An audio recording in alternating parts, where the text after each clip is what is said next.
Simplified Chaos, episode 193. Life is beautiful and full of chaos. And it can get slightly out of hand if that shit's not tamed. We're here to share how to simplify the little things to help you lead a more intentional life. This is Simplified Chaos.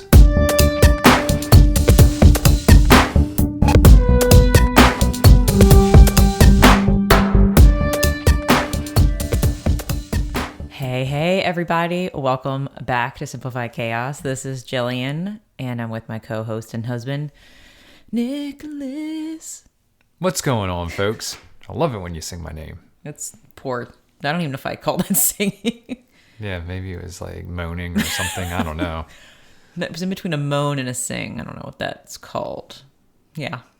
We'll figure that one out. Or not. But we hope you all are having an amazing week. We've got another great episode here for you today. We apologize we missed last week because we were a little under the weather. Well, I was really under the weather. Little nasty stomach bug was going around. But we're back, and we're continuing with our evolution series. So, Jilly, what are we diving into today? Today, we're talking about the evolution of our marriage. Yeah. And all those juicy goodies that go along with it, you know? Yeah, so we've done some previous episodes on that, which we'll discuss in just a few moments, and really talk about how over the last 4.5 years, how our views on marriage and relationships have changed. So definitely looking forward to talking about that. But before we do that, we'd love to show some gratitude. So Jilly, what are you grateful for this week? I am grateful for what happened on our bed this evening. I know it wasn't sexual intercourse. Not yet. Lucille came into the room. I had just gotten back from a wonderful night walk, listening to a really enriching podcast. And I was sitting on the bed, taking off my shoes, and Lucille comes in, and I just start rubbing her, and she's like cuddling closer to me, and just give me those looks like she did when she was a baby, when my mom would like massage her, like her eyes rolling back in her head. And I was like, man, she looks so serene and relaxed right now. I think she may fall asleep. So I was just rubbing her back, and she's kind of like asking me like these random questions about my bedroom. It was kind of funny. And she's just there, and then you come in, and then she's like, you know, Papa, rub my feet. So you're rubbing her feet, I'm rubbing her back. And Yeah, she's not spoiled. Spoiled with love. And she just drifts off to sleep. And it was just so beautiful. I was like, it's been a while that that's happened, where both of us have just like rubbed her to sleep, not just like to go to bed, like just in her bedroom, just because, you know. And I'm like, oh, just made me think of when she was a wee little lad. And Wee little lad. It was just magical. Yeah. It was just one of those beautiful moments that I always treasure when she just tired. wants us to like rub her and cuddle her. I'm like, I need to soak all of these in, because one day you're going to be like, get away from me, Mom. I know, right? But anyway, that's what I'm grateful for. What about you? I'm just grateful for the local community that we continue to build around here. Lots of just really nice things that happened over the weekend. As I mentioned, that Jill and I were a little under the weather this past week. Well, Lucille last Sunday, me on Tuesday, and then you Friday, kind of going into Saturday. And one of our neighbors who has a daughter the same age as Lucille just offered to take Lucille for a couple hours if needed. And it was just like, yeah, she can come over and play with our daughter. And if you guys need a chance to rest or whatever. At this point, we were kind of fully recovered. And I was like, you know, I really appreciate that. But we got a chance to meet up, and they got to hang out and play that afternoon, which was awesome. And then just the random hangout we had yesterday with some friends who have 3 daughters. And so it was awesome just to get Lucille time with her friends this weekend, us have some adult time with our friends. And it's just really been amazing, the community that we've built here. So I'm just truly grateful for all these wonderful people coming into our lives and just sharing a lot of the same values and just overall just being great people. A lot of love in this community. There is. There's a ton of it. So yeah, speaking of love, let's talk marriage. Let's not. Don't want to talk marriage. Yeah, I'm excited. At first I was like, man, how have we evolved? And then I had to go back and, you know, skim through some older episodes that I'm sure you're going to Let me reference those episodes here for you. So episode 9 on February 18th, 2019. So this is when we were very young and and very young in this podcast game, might I say. And it was one of those ones where it's funny because Lucille was with us in those early episodes, and evidently she had a shit fit in the middle of that one. So we actually had to stop recording and pick it up like 5 hours later, which we mentioned. So that was kind of funny listening to that one. And then the other one was episode 20, which is the importance of date nights. And I think that's evolved it's evolved a lot since we've had that episode. So I'm excited to touch on some of the topics that we dove into on that episode and really see how they've evolved. And yeah. So how do you want to kick it off here, Jilly? I mean, that's kind of what we did in the marriage episode. I said I wanted to kick it off one way. You're like, I think we need to do it something different. Let's start off with, you said something to me after you re-listened to marriage and relationships, because we did talk about sex. Yeah. And you said... You were laughing so hard. What were you laughing at? Oh, just everything. I mean, just the whole conversation. The book. You mentioned the book name. Oh, yes. You said the Kuma Sutra instead of the Kama Sutra, and you mentioned it, and I couldn't stop laughing at that. But yeah, do you want to start with sex or do we want to finish with sex? We finished with sex the last time. Finish, pun intended. Yeah, you saw where I was going with that. Let's talk about date nights. I think that's a fun way to start it. All right. Yeah, so date nights have changed quite a bit, and especially since we've moved down here to Virginia. And I would say even more so as we have changed our, well, I don't want to say like lifestyle or our eating habits, so to say, but date nights were, dare I say, religion to us. Yeah. I mean, we had a lot of support too for babysitting in Maryland. Like my sister, before she had 3 children, and my mom. So we had so much support to like consistently do date nights weekly. And yeah, we ate everything pretty much. Like the variety, we always picked like really good restaurants, but we were eating basically anything and everything, and drinking cocktails, which we still drink cocktails occasionally. Hell yeah. I just make them really good. Yeah. But as we moved to Virginia, and we do have support if we do want to go out, and there's amazing restaurants and places here in Charlottesville. But I will say, because our eating has kind of shifted, where we really are like, we don't want to consume a lot of seed oils, and we're not eating all the vegetables anymore. You're basically not eating any, Nick. Fruit.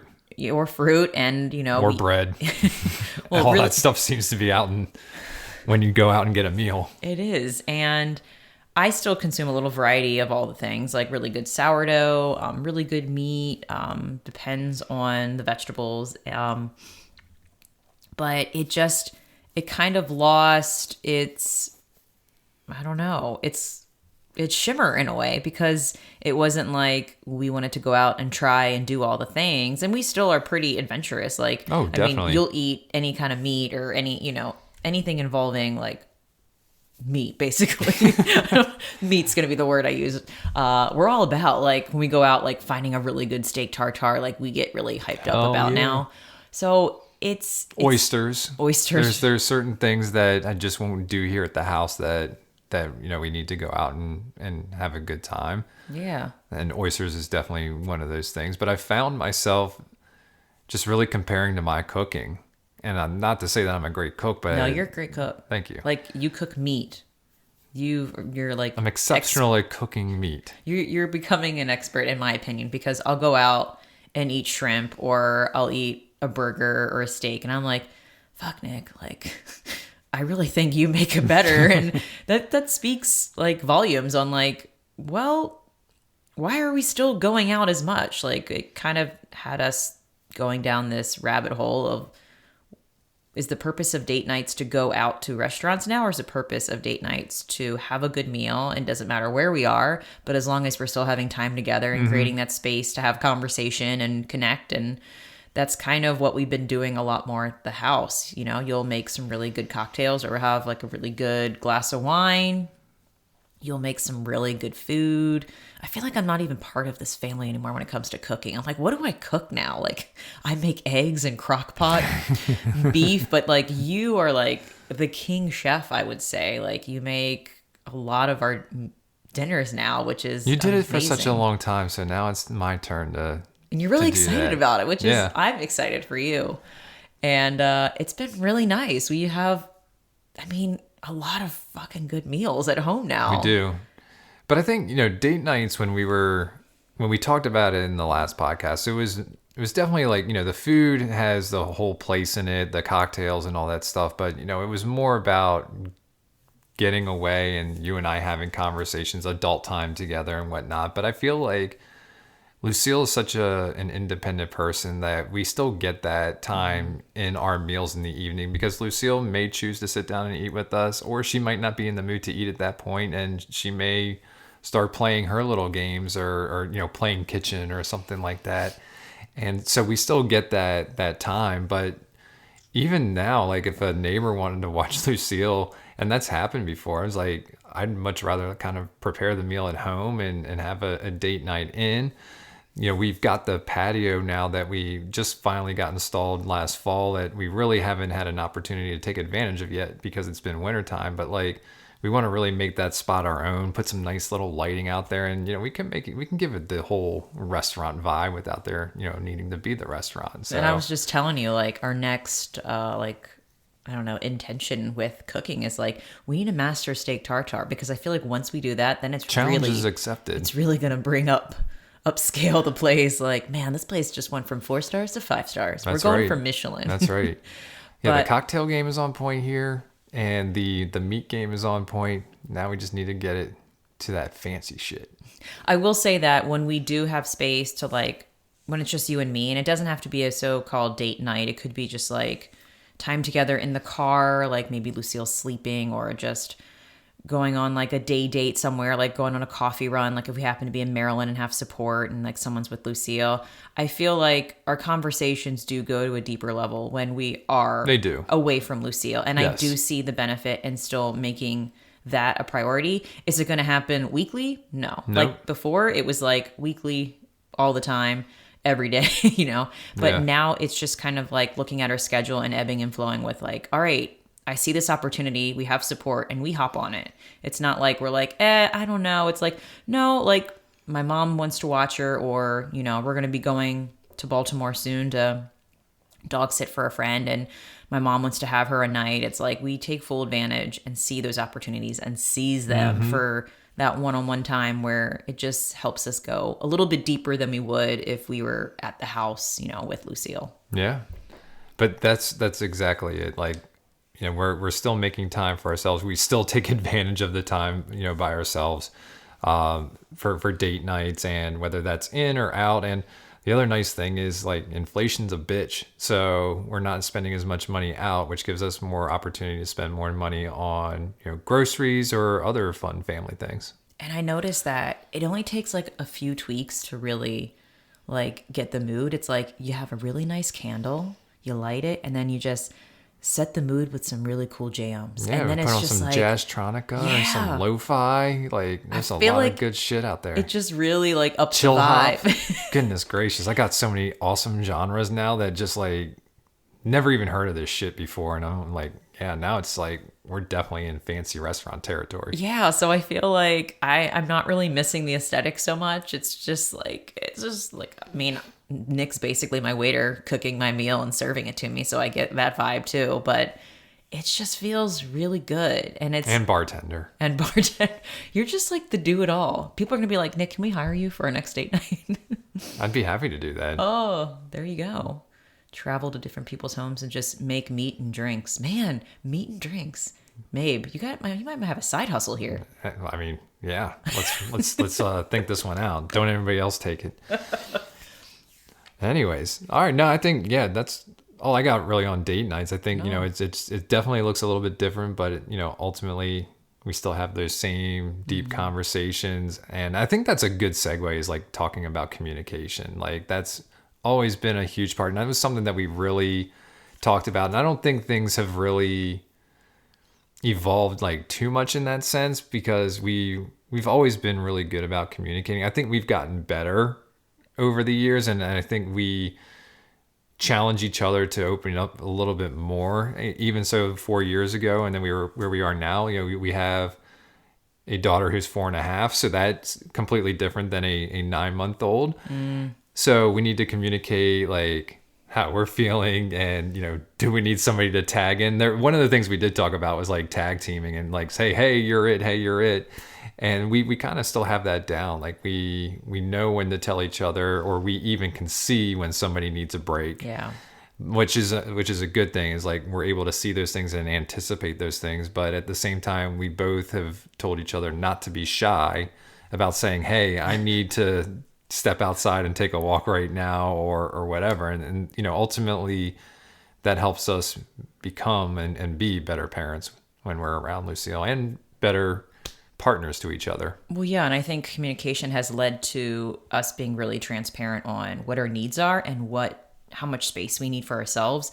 I will say, since moving here, I feel like I have more time to be with myself, which is something I truly need. A lot of alone time, and sometimes it can be hard. I'm a little too much for Jill. No, I find that I'm getting easier at opening up and just saying like, Nick, can I have some couple minutes, some time to myself? Can I go for a walk? Like, I don't feel any guilt or shame about that at all anymore. Maybe in the beginning it like felt like, oh, should I? Is this okay? But now the more I'm growing and evolving as just Jillian, and realizing that no, that those moments, that time is like super sacred, and it really refuels me and resets me to be a better human, partner, mother. Yeah. So I have found that just like communicating consistently, like, Nick, can I have some time? And you're just like, yeah. And you do the same. So I find that as our relationship has evolved, I feel like we are even more transparent and even vulnerable at like just saying how we feel or what's going on. Like me being on this like wild health journey and figuring out like what's going on in my body, like it can be really frustrating at times. Sure. And I hold a lot of it in, but I'm learning now more just like it's not needy for me to say, or like I'm not complaining. I'm just saying, hey, Nick, like he might look at me, are you okay? And I'm like, I'm having one of those things again. He just like, all right, nods, and like he'll just take over. And it's so nice that, he doesn't have to try and read my mind or make assumptions or guesses. It's like, no, I'm just going to tell him how it is and get the support I need and not feel wrong for doing that. And I'm just uber grateful for you for being a really supportive partner and growing alongside me, and just, ebbing and flowing in this wild ride of marriage. Yeah. Yeah. No, communication is definitely essential. It's the cornerstone, I believe, of every relationship. The second that communication breaks down, that's when, things start, I don't want to say going awry, but, where things might not be as, the way that they really need to be. So, yeah, I would say just always working on communication. It's something that we're practicing all the time, and trying to get better and improving every time. And ultimately that just leads to good things, and leads to an ultimately just happier experience with each other and as a family. Yeah. And I heard us talk about, at least I think I heard me talk about it in a reflection on an older episode, about just how I feel like the way we communicate, it just has this ripple effect on outside relationships. So, me trying to be a better communicator, which means AKA a way better listener, and just be curious versus furious and ask more questions. Like I see that in my friendships and the people in the community we cultivate. And I'm grateful that I'm able to apply that growth in our communication skills and see how that attracts these amazing people in our lives, because I feel like I've grown to be a better listener, and I've grown to ask more questions and be curious and just love more, as well as doing work too, like reading and consuming positive stuff to like, put in my mind and just to do better and be better. So I think this is like the core place to practice it, is just with, whoever's in your home you see every day.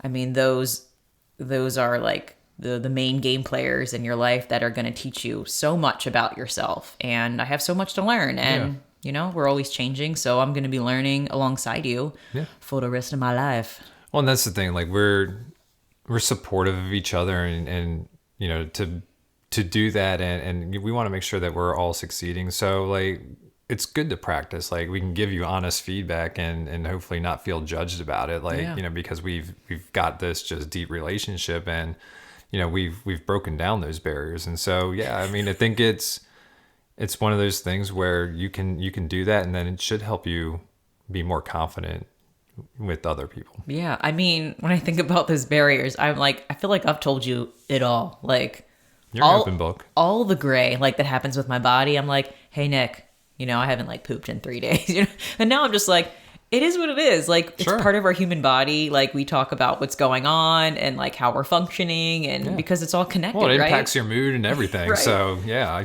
totally get that. Well, I think the more we educate ourselves and work on like learning about ourselves and the world, it's like we know everything's holistic. So it's like if something's off in one part of the body, Sure. it's going to affect another part. So it's like, hey, I'm giving you a heads up. Like, this is what's going on with me, or I'm having this issue, and we have this like I said, a holistic view of like, well, that's going to affect something down the line. But I just want to make sure that you're aware, because I feel like me these days of having more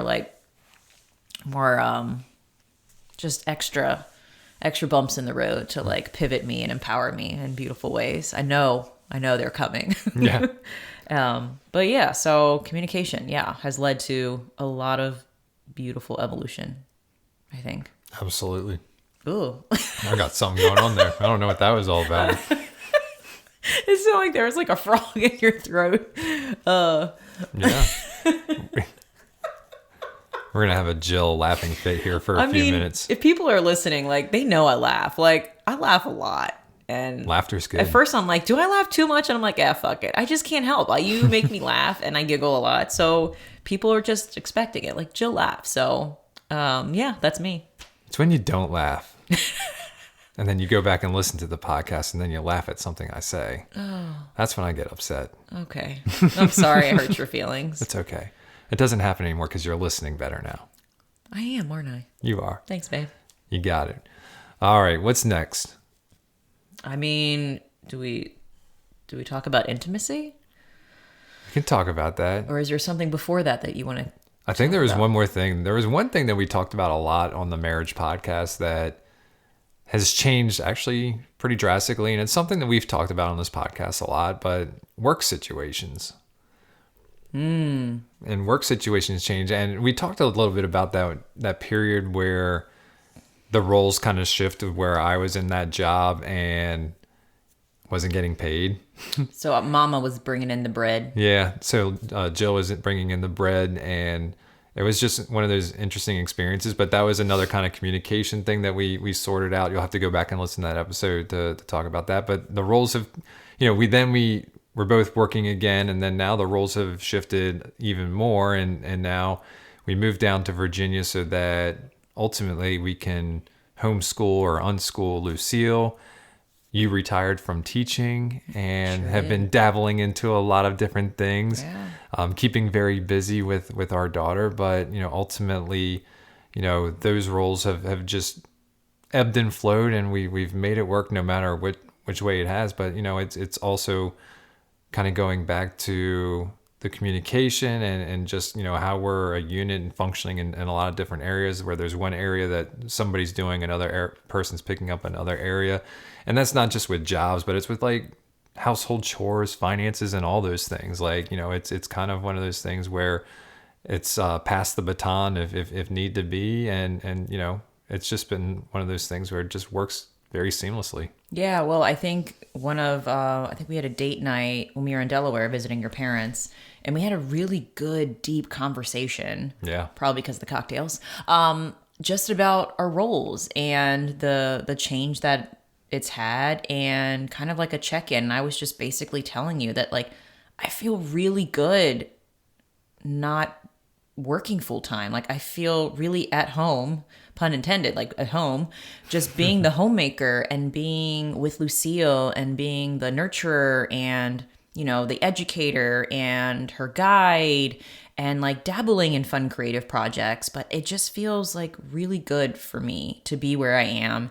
And I think because of there's just a lot of things out in the world, like hustle mode, boss babe and all these things for like empowerment for women to work. And I am like on the opposite right now. Like I am doing work and I feel like it's the most important work I'll ever do is just educating our daughter. And it just feels just so right. And you were just expressing like how much you really enjoy like working where you are and the work you're putting into the world. And I was just telling you, like, if there's ever a time where you feel burned out or you can't handle it and, you want me to step up, just to say so. So I love that we are open to have those conversations. And right now, like, we feel really good where we are in this time and place. And I know that could change at any time, but it's just good to know that we can have those moments of like check-ins with just like our roles in the home and in the relationship and what that looks like, sounds like, and just forgetting the noise and the societal norms and everything else that's out there and just like coming home to what feels right. And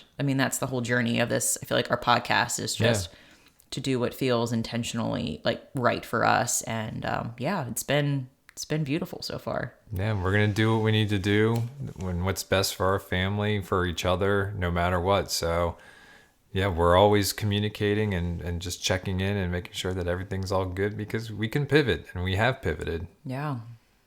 Well, I think one thing that we've gotten really good at through the years, we've evolved is just we've gotten really good at experimenting.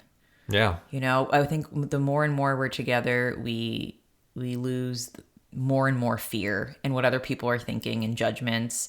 And we just go for it. We're like, hey, let's try this or let's do that. And it's been really fun just to like experiment with you. Yeah. And I think the more experiments we do, like the stronger and wiser and more love we can emanate in the world. So definitely. I'm just down for the experiments. The mini experiments we've done has just, I think, led to some beautiful things. Definitely.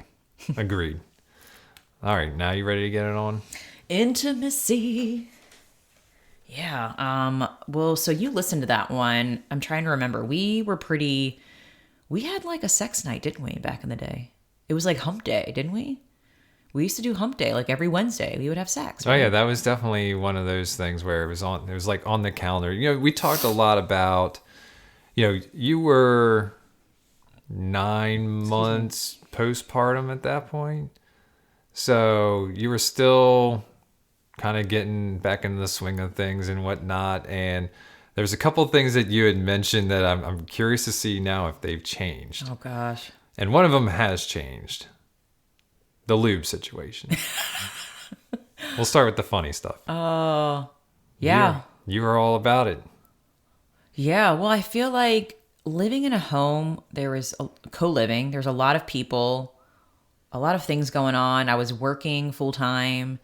Go. And I feel like I didn't leave enough space and I didn't trust in my body enough to like know that it could build up in its natural way. Like I didn't let my body get wet naturally, or I didn't understand foreplay enough, or I did. And you just feel like you're in a time crunch and you're just trying to be a good wife and like do the thing with your partner. And then like you want to go to bed because you're tired. So I feel like there was a lot of little factors that led to like, lube's going to be the quick fix. It's going to get me going so we can start going and then I can go to bed, so to speak, And, well, that's because you were waking up at 4:45, 5 o'clock in the morning. So we had to get it in at like 8:30 when everybody, like you said, everybody in the house was still up. Yeah, it was like this quick tool that I could use to do the deed. And now I feel like I don't need a quick tool to do the deed. I can take my time. I can learn and experiment more with my body and tell you about things. And,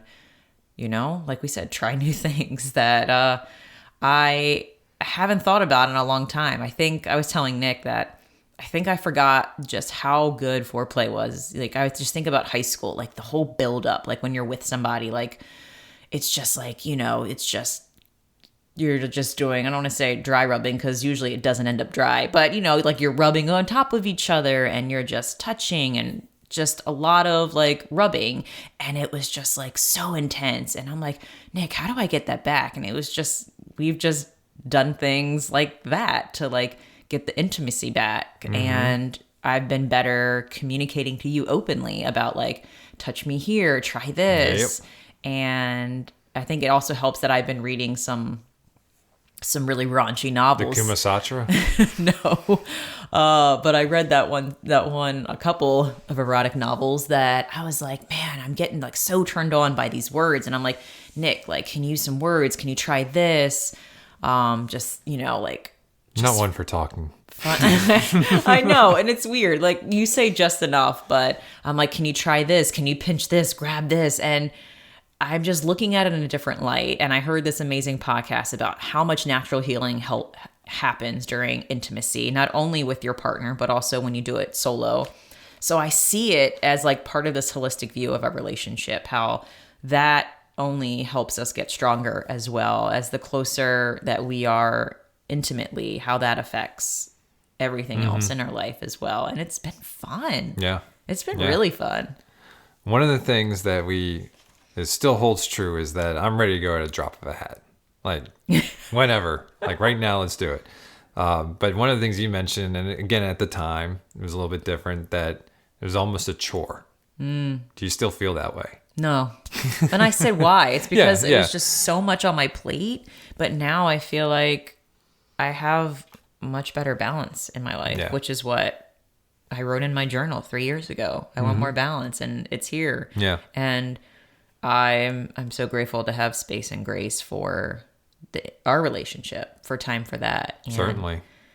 intimacy. And it's getting better. It's getting really good. Set a 5-night marathon. I don't know what got into me.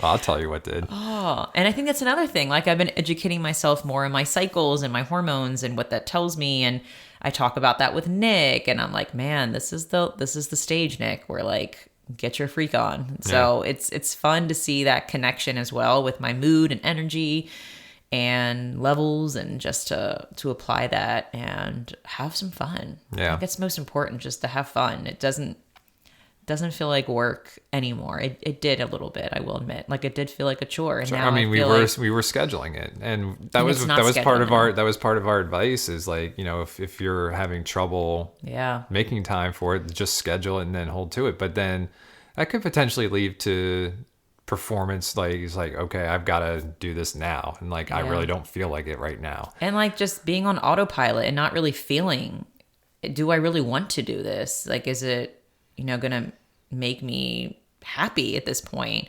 And I don't know, like, I definitely don't feel like on autopilot at all when it comes to that. We don't schedule it. It's like, you'll know. I'll let you know when I'm in the zone or ready to go, or I'll be reading a book and then look at you and like, let's do this, or so it's nice that it's not scheduled and it doesn't feel rigid. It just feels like more natural and more relaxed, but better. Relaxed, but I hear better. it gets really good when you get in your 40s. Well, you're not quite there yet. I'm now 41. It's pretty great at 36. Yeah. And tomorrow, when I'm 37, we're just going to have to try it and see what happens. Happy birthday, Jilly. Not yet, but thank you. Tomorrow. I know. 2 days prior to when this comes out. Well, when the episode comes out. You'll be After. 37. Yeah. Yeah. I'll be 37.